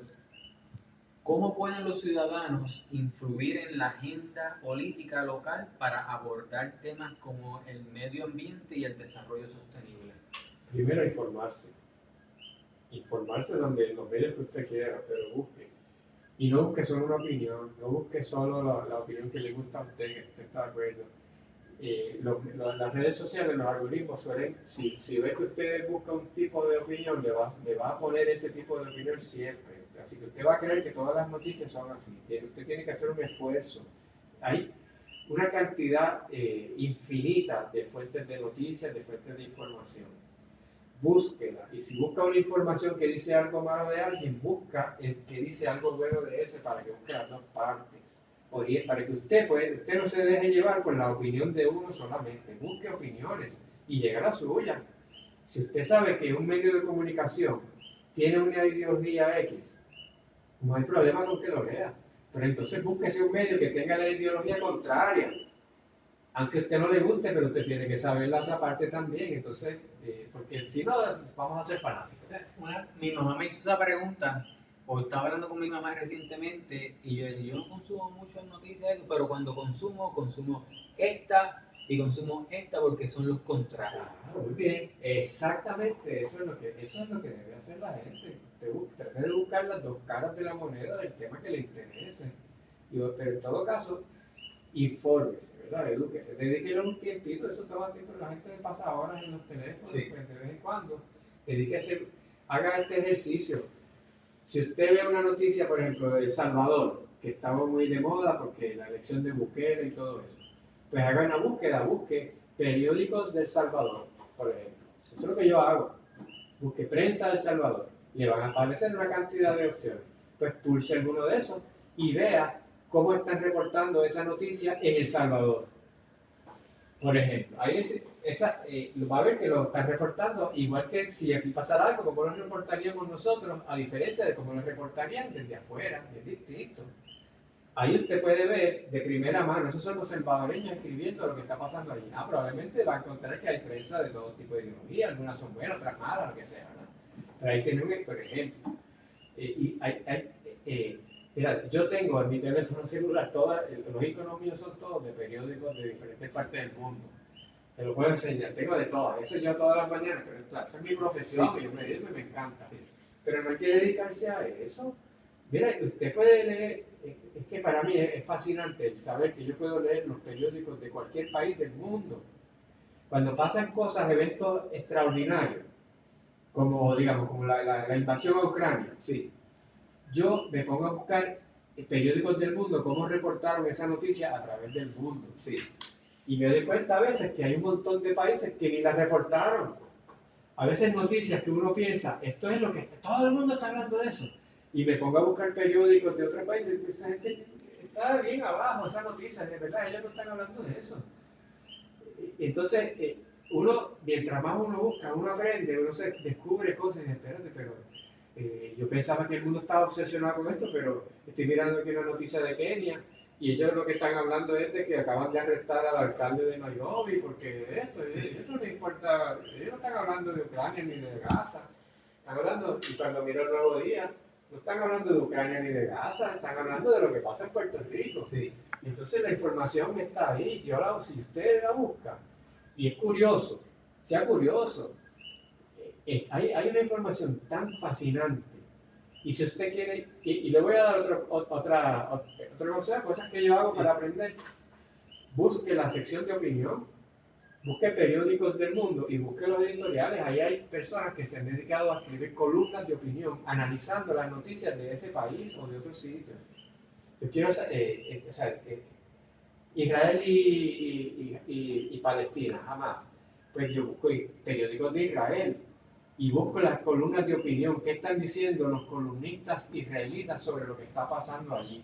Porque esa gente, los columnistas son gente que se dedican a pensar, a escribir cosas, a analizar la noticia. Ya hay gente que lo ha hecho por usted. Ya hay gente, las noticias están todas analizadas. Busque dónde está. Si a usted le interesa alguna noticia, ya hay alguien que la analizó bien, te lo garantizo. Si usted lo busca, lo va a encontrar. Y para mí, una fuente bien seria de información es la prensa.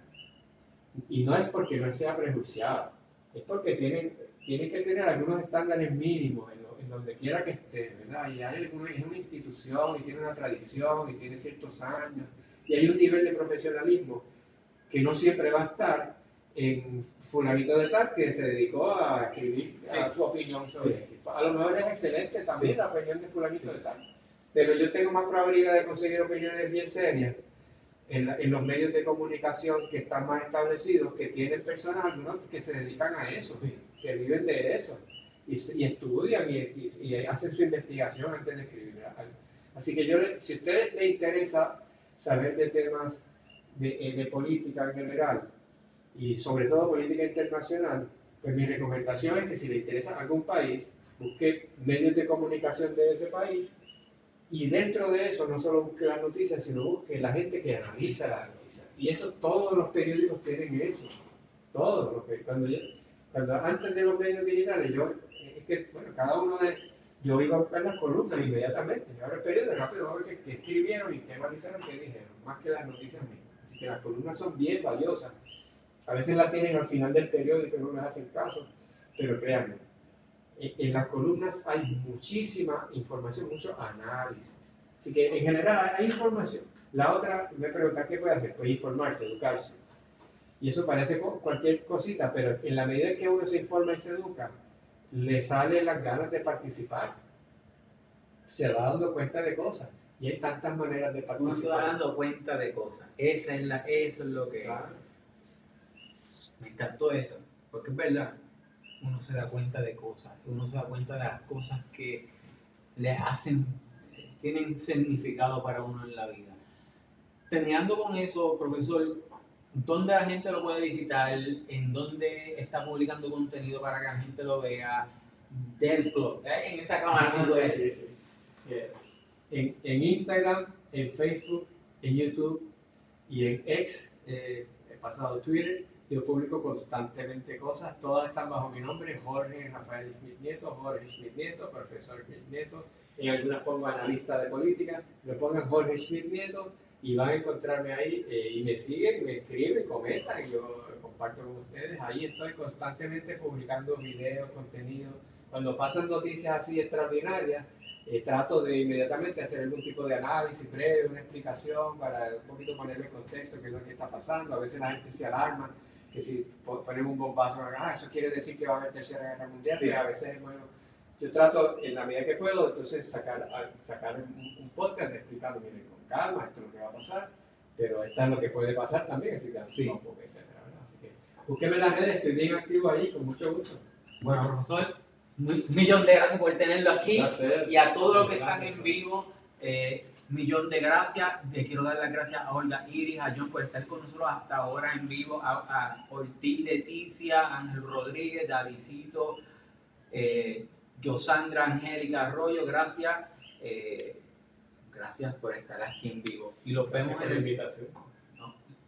Debemos hacer la próxima, junio que mencionamos. Nos mantenemos en contacto cuando haya unos temas buenos, pero por hoy los vamos a dejar y los vemos el próximo miércoles. Creo que tenemos al FBI el próximo miércoles a hablar de crímenes cibernéticos y muchas cosas ahí, pero confirmaremos pronto. Y el miércoles que viene tenemos una muchacha que va a hablar de moda y muchas cosas que está compitiendo aquí, representando a Cabo Rojo en un certamen internacional. Tenemos la agenda ya, gracias a Dios, bastante llena. Así que con esa noticia los dejo hasta el próximo miércoles a las 7 de la noche, en vivo y a todo color. Productora, gracias. Y